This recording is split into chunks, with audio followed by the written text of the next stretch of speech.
Hello. Hey. Thanks for coming out today. I appreciate it. My name is Adrian Chenault, and I am the founder of a company called Contact Mapping. And we are a smartphone app that makes it easy for anyone to build more meaningful relationships in their professional and personal lives. And we're having a workshop today. It's called a workshop for resilience. It's going to be interactive. So please be interactive, or this is going to be really boring for all of us. And so I want to start off, and hopefully you're here because you wanted to be here and not because you got confused about the booking, which happened to a couple people in some sessions that I was in yesterday. But I want to start off. So the title of this session is Networking for Founders. But really what this session is about is it's networking for humans. Because number one, we're not defined by what we do, which is important for us to understand. But more important than that, it's really important for us to understand that whoever it is that we are trying to build a relationship with, they're a human before they are a VC, before they are a potential business development deal, before they're a potential customer.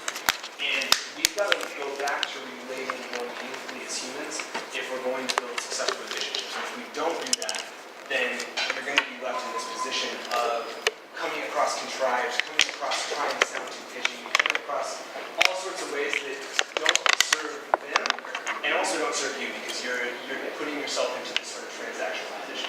And so that's really what this is about, is trying to give you a framework for how to do things differently that is going to be a lot more fun and less yucky feeling. Because if you're like me, I'm actually an introvert. Going to a networking reception is like my idea of personal hell.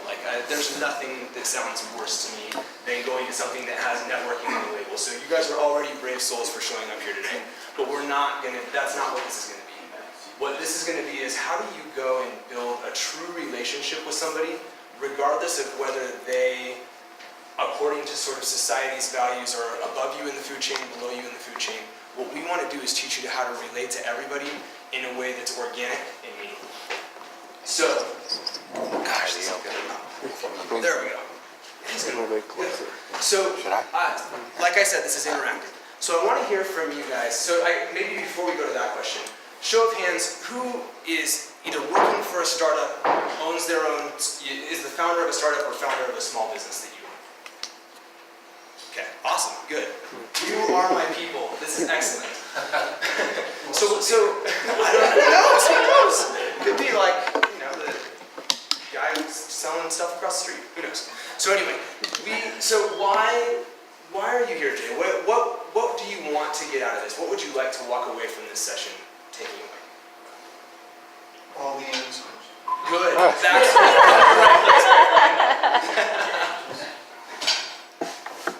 Well, for instance, after this is a networking for women. Yeah.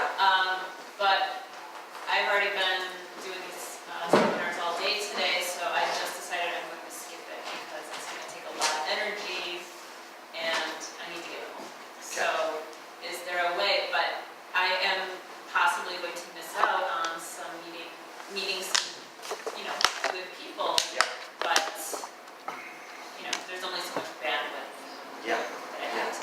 Okay, so learning how to do networking in a way that is energy giving rather than energy taking. Is that a good way of thinking about that? Okay, cool. Anybody else? Well, like yourself, the idea of going to a networking situation, Yeah. so if there's any tips, any tricks, any methods, things you should avoid, Yeah. I'd like to know about that ahead of time to make it easier for me Yeah. to commit to going to those sorts of events. Great. Yeah. I feel your pain, Paul. I think learning to target opportunities that make the most sense for you, going along with that of trying not to overexpend energy in that sense, going down avenues that don't make sense Right. necessarily for Yeah. what your venture is, Yeah. and maybe learning to hone in on those a bit better. Cool. That's good. Good. I think one of the problems I have when I go to networking events is usually there's little groups of people that all know each other and they're already talking, and there's nothing harder than walking up to an already tight-knit group and trying to figure out how to not look like that. Stand there silently for a while. Pray to God someone has mercy on you and pulls you in. Yeah. Yeah. Cool. Yep. Anybody else? like networking for introverts, is that really what you're targeting this at, or? I think it works great. So extroverts, it's a different, they come at it from a different place. So for an extrovert, it's how do you dial it down and sort of dial it in, channel your energy and your enthusiasm for connecting in a way that is different and more refreshing and serves others. For the introvert, it's how do you turn the whole thing on its head? Because the introvert just goes, please God, don't make me do this. So it serves both. But if you're raise your hand if you would say you're an extrovert in this room. Okay, so you're going to take very different things away from today than the introverts, but it's for both of you. So don't leave. Just get ready to go. All right, good. So this is the receiver. So you pointed at this. You don't point at that. That's a pro tip right there. Okay. So why bother networking at all? What obviously at some level, it's an easy answer that we all need relationships and that sort of thing. But for so many of us, going to something that's labeled networking, where anytime that you're sort of networking on purpose, it feels so contrived that there have been times in my life where I've gone, I actually think that is zero value in my life. And that's not a great place to be, because we know that we need relationships, but that's how many of us feel about that sort of environment. So Christine Comerford, she's somebody who I really admire. She's had five exits as a founder. She's written best-selling books on how to connect, how to build sort of tribes, and she's consulted in 2 different White Houses. I mean, just one of the most accomplished people that you can imagine. And she's considered what you would sort of call a super networker. And she said something on networking that I thought was really where I want us to learn how to come and approach networking from. And what she said is that, it worked and then didn't work. Wait, are you there? Okay, perfect. So our life is basically the accumulation of the people that we meet and what we accomplish together. And not only that, but when you think about that, the people you meet actually has a multiplicative effect on what you build together, right? Because if you don't have the people, then there's no together to build. And so, especially when you're running your own business, every one of us feels that we lack all of the resources that we need to make our business successful at any given point in time. And we need to engage people and enroll people into our mission in a way that is going to allow us to achieve what we're after, but hopefully is going to be life-affirming and fun and all that sort of stuff along the way as well, right? And so that's ultimately what we're trying to do. And what we want to set ourselves up to do is to find the kind of people that add a lot to this side of the equation and then ultimately add to this side of the equation too, okay? So in networking sort of environments, I really suck at this, I'm not going to do that. So in networking environments, and especially as a technology startup founder, a lot of times you're in these environments, you're trying to pitch a venture capitalist is like the classic example, right? And it's like you might have only 10 seconds to catch their attention, so you got to go and be really whiz-bang in those 10 seconds and get their attention in that whole thing, right? So I won't tell you that your elevator pitch is not important, but your elevator pitch is important for a different reason. What you want your elevator pitch to do for you is to give them a succinct representation of who you are and what you're about in as short a time as possible so that you can move on to learning about them. So you need it to be succinct, you need it to be accurate, but the goal of it is not to mastermind them into wanting to hear more about your startup based on those 10 seconds. Your goal is actually for them to go, okay, I'm satisfied by that answer, and I'm okay that you have essentially immediately moved me on to talking about the other person. So when I talk about contact mapping, I'm the founder of Contact Mapping. We make a smartphone app that makes it easy for anyone to build more meaningful relationships in the personal and professional side of their lives. So, you might have some questions about that, but you know enough about what that is that we can move on, right? You're not going, that was ambiguous, that was, you're kind of being coy there or whatever. So that's what you want to do in your elevator pitch or in that little soundbite of what you do. And that's not easy, right? Sometimes we're not really that clear about how to articulate what it is that we do. Sometimes we're so enthusiastic about whatever it is that we're working on one opening and all of a sudden it's 10 minutes later, they're looking over your shoulder trying to find somebody else to talk to. And that's not what you want to do either, right? So your job is try to get through that articulately, succinctly, and then turn the conversation to them. So now you've gotten that out of the way, you've gotten your little elevator pitch out of the way. Now it's about the way that you are presenting yourself to that person. So number one, what we want to do, because our goal is actually to move the conversation on from being about us in that initial moment, we're not nervous or we don't really care that much about what that person thought about what we just said, because that's not our goal. So that's number one. We're detaching from that outcome of trying to read them and see what they thought about it. And two, our energy is about the curiosity and the true desire to know the other person across the table from us in that moment. So here's a couple things that I think are really important, especially if you are somebody that maybe suffers from ADD, suffers from, especially in those larger rooms, it can be a highly sort of stimulating environment where you're not even trying to not pay attention to the person, but there's just so much happening around you that it's hard to sort of keep your focus in that moment. Training yourself to be laser focused on the person that you're talking to for the duration of that conversation is one of the most powerful things that you can do. Because it's already so hard to really listen and really delve into who they are, that if you're allowing yourself to fall prey to those distractions, or if your phone's buzzing, or you're glancing down at your Apple Watch, or doing whatever you're doing, that alone can, number one, really turn the person off, because we're always paying attention, and we're insecure in those moments, right? You're insecure that if you see that guy glance over your shoulder, you're going, oh, okay, there's the cue, I need to wrap this thing up, because clearly they're not interested.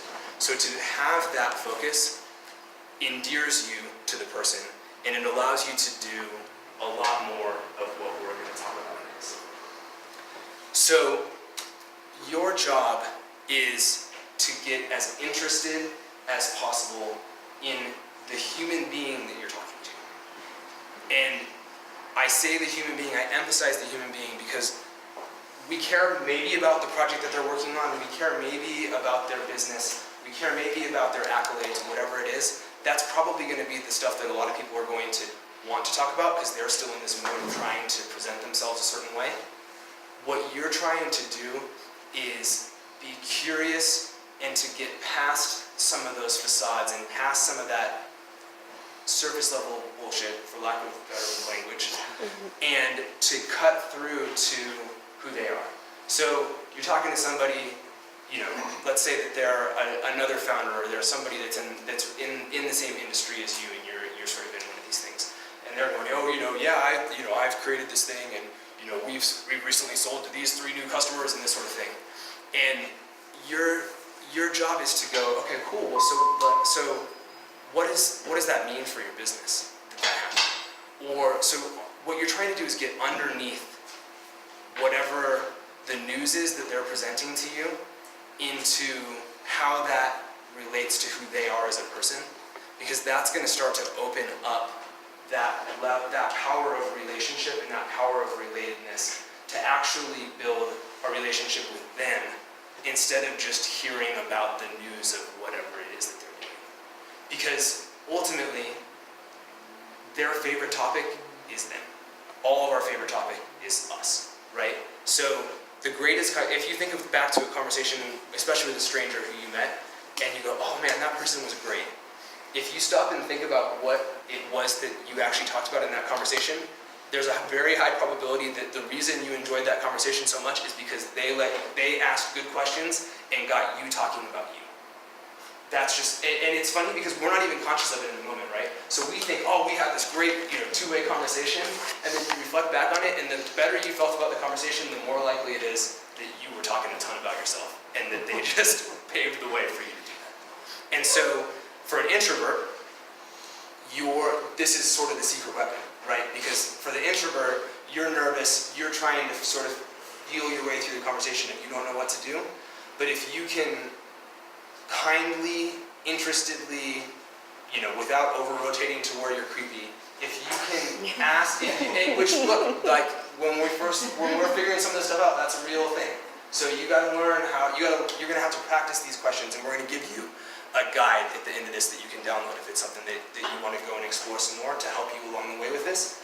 But your job is to gently enable that person to really talk about who they are, what they care about, what they're excited about, what they're worried about, all those sort of things. And they're going to start with everything but that stuff because that's vulnerable and real. But your job is to take them from this place of the buttoned up version to the place of who they really are, and to make them feel safe doing that. Because we're not used to that. That's not something that we're used to doing in a business type of conversation, right? That's something that takes time. And so you have to learn the skills and the energy and the way of listening actively that's going to help someone to understand that it's a safe place to be able to get real. And so part of that is the way that you carry yourself in the conversation, and part of that is the vulnerability that you bring to the table. So as you're having this conversation, probably the number one area where I think you should shift back into talking about yourself is to bring some vulnerability to the table that shows the other person your willingness to actually get real rather than just stay on that surface level. Does that make sense? Mm-hmm. Right. Raise your hand and stop me with questions along the way, by the way, please. So, as you do that, as you learn to ask these questions, people, because of your interest in what they're doing, they're going to open up to you a huge part of what they care about, why they're doing what they're doing, who they're doing it for, what it's really all about. And those are going to show you the points of connection that would either allow you to do business together, that would give you an opportunity to serve them, either yourself by contributing in some way to whatever their mission is, or to offering a connection to them that could be something that really helps them. And if you can learn to start doing that, the universe is going to pay you back. However you understand that and articulate that, whatever you believe, it's just true. There's a human element to this that when we receive something from someone, we subconsciously want to reciprocate. There's all sorts of universalist sort of things that people put all sorts of labels on this, but it manifests. It just does.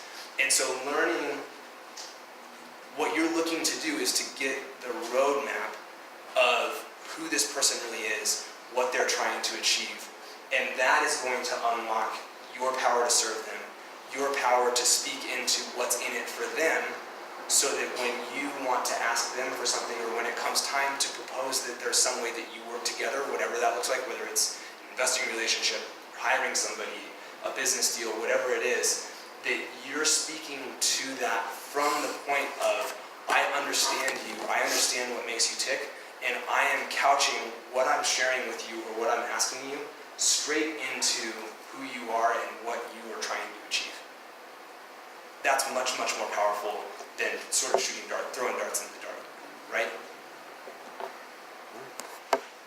Is that applicable to you? Like, do you know what to do with that, or is that too out there? Yeah? Totally makes sense. It's part and parcel of empathy, right? Yes. Empathy is a huge, huge part of this. So we've created this thing, it's called the coffee shop interview. It's the ultimate misnomer, but we'll get into that in a minute. So it doesn't have to happen in a coffee shop, and it's not necessarily an interview. But we created this thing called the coffee shop interview, and what it is the idea behind it is that it'd be like getting together for somebody to, we should get together for a coffee. And how do you carry yourself in that conversation to have it go the way that I just sort of described to you? And so we have the coffee shop interview, which is an ebook. We've actually reformatted that for entrepreneurs and founders, and that's something that you'll be able to download for free at the end of the session if you want to do that. But I think the most important part of that is what we call the principles. And the principles come back to this essence of the energy that you bring to the table and sort of the rules that you have in mind as you have that conversation. So I'm going to go through them one by one. So number one, you are not the center of the universe, others are. And that's not how we really operate, right? that's not an easy thing to have be, that's not an easy way to carry yourself, let alone an easy way for you to have it be true for you. We walk into a lot of these sort of things with the attitude of what's in it for me. And shifting away from that, even just learning to do that for small periods of time and then seeing the power of it and letting it carry forward, is transformative in its own right. If you pay attention to others' lives, that is your secret to success. So often when you're in one of these conversations, part of why we hate it so much is that we just know that I'm saying my thing and you're sort of halfway listening and you're just waiting for your turn to say your thing, and this is all just one big charade and there's nothing that's going to happen. And so if you can instead truly be interested in somebody, how refreshing is that? How often is that? You don't get that often. And so if you can truly be that person, you are already way ahead. In conversation, it's far better to be interested than interesting. So you're getting the theme here, right? You are not, your goal is almost to a fault to not, you keep turning the conversation back away from you. You don't want, in this conversation, it's a roadmap conversation. You are trying to get the map to the person across the table in a way, and that's where the mapping comes from in contact mapping. So the roadmap to that person's heart is what you are after. And again, you don't want to be elusive, you don't want to be aloof, you don't want to be it's not that you're just won't answer a question, but you're just constantly and gently turning the conversation back towards them. And as you learn how to do this, it's a Jedi mind trick sort of thing, right? People just go, they just lean in because, okay, good, we're back on number one, me, Right. good. Like, this is where we want to be, right? So that's huge. What's in it for you shifts to what's in it for them. So this is very important in the conversation. It's even more important in the subsequent conversations. So everything about what you're trying to do is to say, how do I speak into what this person wants? And if there's an opportunity for me to get what I want while they are also getting what they want, then that's fantastic. But my starting point is, what do they want? That's what I'm trying to get at. Oops. The more you contribute to the lives of others, the more that will be given to you. So that's that reciprocity thing that I'm talking about, right? As you start doing this, you won't believe how indebted, how honored, how enrolled in you that person feels as a result of the way that you carry yourself in that conversation. And lastly, and this one's the most important of everything, and this is actually where, kind of when we were talking about asking the questions in the right way and asking them in a way that the person feels really heard and affirmed and listened to, this is what you're trying to do. So you want that person to walk away from that conversation feeling better about themselves than when they got there. So you are looking in that conversation, you're trying to figure out what is the thing that encapsulates their identity, and how do I affirm them in that? Because we don't get that very much.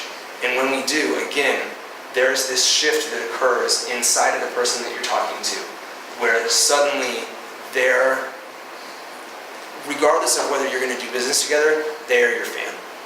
And to have every conversation that you are having result in the creation of a new fan or a new person who is truly interested in who you are as a person, that is magic, right? Again, most conversations don't result this way, but if we shift our behavior, you'll start to see that outcome. So, next up, you need to demonstrate from that conversation that you care. So, in the conversation itself, the questions are the way that you demonstrate that you care.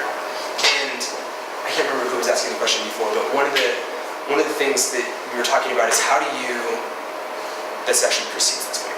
But so you were asking about how do you keep from expending too much time or energy in places that doesn't make sense because it's easy to get too many balls in the air as you're networking, right? So the questions are the way to do that, because basically you're controlling the conversation through the questions. You have essentially, an interview is a good term for it in this regard, right? You're basically interviewing them for how much you want to interact with them in the future. And so you have the ability to leave them better than you found them, but you essentially control how much interaction you have in the future, and you came away from that conversation with much more information than they did, right? information is power. That's power that you have to use for good and to serve others, but it's also power that means that you aren't stuck in this position anymore of having sort of overextended yourself because of politeness or whatever it is, and now you're in this position where you are, trying to have to follow up with somebody in a certain way that doesn't make sense. You retain that control. So now that you've done that in the conversation, you need to demonstrate that you care outside the conversation. The most important way that you can do that is to show that you not only ask great questions, but that you cared enough to really listen. And the way that you do that is that you have to annotate that conversation. You have to take down the information that you learn, and especially, it's great to write down, this person is they own this company or whatever it is. All that information is obviously very easily publicly available. But what is their spouse's name? What's their boyfriend and girlfriend's name? What are their kids' names? What is that thing that happens to be going on in their life in 3 weeks that they mentioned along the way that clearly they cared about enough? They cared about it enough to mention it to you, but it was sort of in passing to that conversation.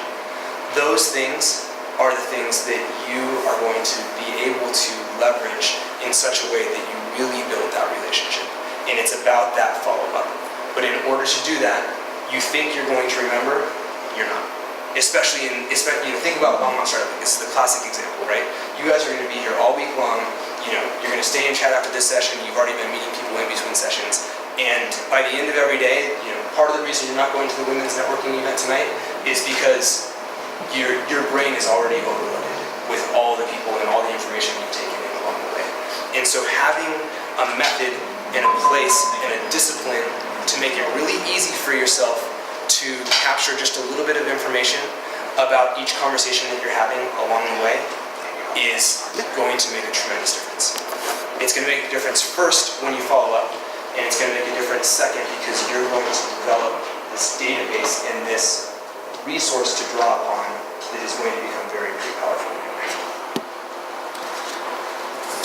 So next comes the follow-up. So following up is, this is actually one of the things from, I just forgot her name, but from that I was reading in sort of the background reading for this, is, that people talk about 90% of the game is just showing up. That's not true. 90% of the game is following up, because anyone can show up. Anyone can show up to this session. Anyone can show up to all these events this week, meet all these different people, shake a few hands, do this or that. Nothing comes of that if you don't do something with that. And following up is where the magic happens. And so following up, having the discipline to follow up is the most powerful thing that you can do to differentiate yourself as a founder, as a friend, any of the above. Because most people just don't do it. We're all too busy to make this happen. That's the nature of the beast. We've got kids' activities, we've got work activities, we've got all the other stuff that's trying to go on in our life, and we have crowded out our ability to really build relationships the old school way. And if we don't put disciplines and habits in place that allow us to do it, we're in big trouble. And our relationships start to fall away. And so having a simple follow-up discipline off the back of every interaction is the second thing that I think is the most important thing you can do. And so a couple things. It doesn't have to be hard. It doesn't have to be a big follow-up. It doesn't have to be a big touch. It can be a text message once a month. It can be commenting on something on their Facebook. It doesn't have to be, in some cases, obviously, it's going to call for much more than that, but you actually want to take every person that you've invested this time to listen to who they are and to create that fan. You want to just keep that fire alive, just on a slow burn, where that relationship doesn't fall away. They don't forget about you. They remember you. And what you're trying to do is show that you remember them meaningfully because you have these notes that you took. And so, hey, how was that concert that you said you were going to, when we talked last time? Whatever it was, just those tiny little things, those make a huge difference in somebody's life. And it doesn't have to be that there's this big, long rigmarole. However, if there's somebody that you do need to follow up meaningfully with, let's say you are in more of a business development kind of mode, you're trying to raise funds, you're trying to bring somebody in, and you say that, and you say, okay, I'm gonna follow up with you next week, or I'm gonna do whatever, this is, again, use those things sparingly, because then you have to actually follow through and do it. And again, if you do, you're gonna separate yourself from 90% of the crowd. Because 90% of the crowd goes, I'll send you, yeah, I'll send you that proposal, yeah, I'll send you this, whatever it is, and life just happens and we don't do it. And then we remember 2 weeks later and we were supposed to do it the next day, and now we're embarrassed, and so then we really don't follow it up, and then we see him and we're trying to avoid him. The whole, all the stupid stuff that we do. So be sparing about where you commit to a specific follow-up, but then have a system that's going to make sure that you do it. Those things are what are going to make a really, really big difference. So I want to pause there for questions for a little bit, and then we're actually going to practice this a little bit. But I want to give you guys a chance to ask any questions that you have, or delve deeper if you have anything. So when you do the follow-up, and you're going back to a conversation that you've had with somebody, let's say like 2 weeks or 3 weeks or whatever, and it's just maybe a simple, like a text message, something simple, whatever, they don't reply back to you. Yep. So maybe you're going to follow up with them again, like maybe another couple weeks or whatever. You don't want to nag them and pester them, but at the same time, you're still going off of that single conversation. And so, what do you do in those situations? You're not getting responses. Yeah, great question. So one of the things that we talk a lot about in contact mapping is that the purpose of that conversation is to collect as many touch points on the person you're talking to as possible. So it might be that it was some baseball game or concert or whatever, that's that first follow-up, they don't get back to you, no big deal. You don't go in, another 3 weeks, hey, so I was really thinking, I really want to know, how was that concert, right? That would be, obviously that's a silly example. But what you want to do is have a lot of different angles to follow up on that person from. So maybe the next time you follow up with them, it's, hey, I drove past your office today and your building today, and I thought about you, or I ran across this article that I thought you might like, or whatever it is. So just having, if you know enough about the person, then you have almost this unlimited well of different angles upon which to draw when you go back to them. So that's big. And then the second thing, which you hit the nail on the head, is don't think that just because you texted them but they didn't text you back that didn't accomplish anything. The fact that you sent that text or that you placed that phone call, that means something in its own right, and it separates you. And then the fact that you call again in 3 weeks about something different really separates you, because then it's not like, okay, well, this person is just, I didn't get back to them, now they don't like me anymore, or whatever goofball stuff that we have in our own head. You actually go, no, I'm just going to keep touching base with you and get together. Other questions?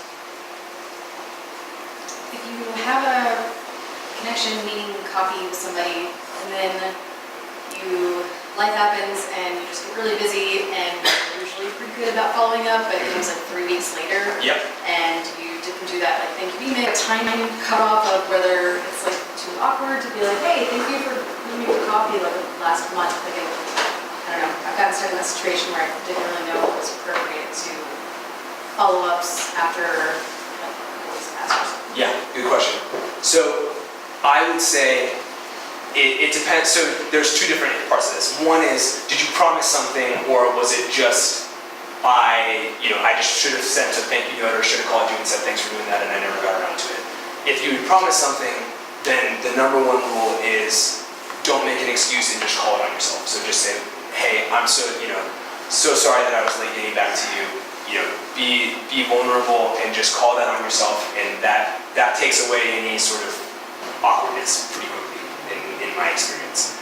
If there wasn't an expectation set with that person and it's just that you should have done it and you didn't get around to it, it's never too late.